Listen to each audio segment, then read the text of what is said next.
In this video, we're going to be using the Find and Replace tool.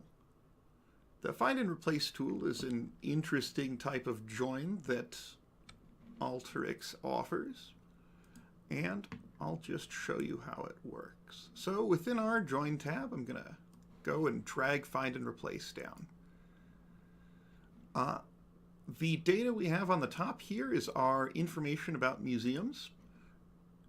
That in an earlier tutorial we split into having,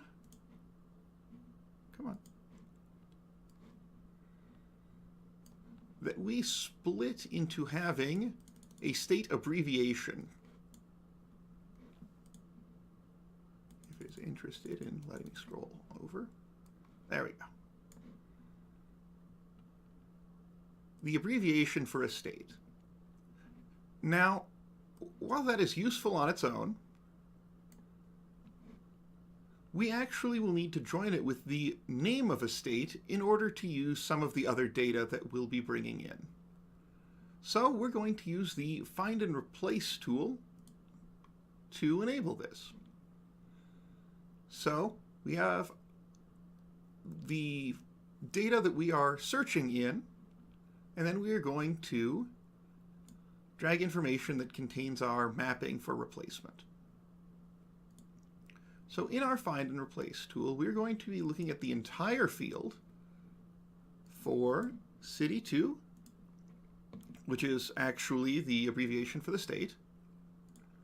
And we are going to look for the abbreviation replacement, which in here is just the two-letter code for the state. We are going to match it case insensitively and the whole word only.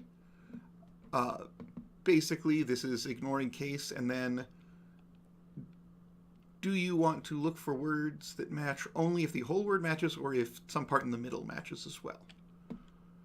When we do find a replacement, we are going to replace it with the census replacements field from our state map file. And when we go and browse, run, pull this fella out again, drag it over, and we'll notice that all of the ALs have now been replaced with Alabama, Pennsylvania, Wyoming, and so on and so forth. So we actually have state names here, which is what we'll need for some of our future joins.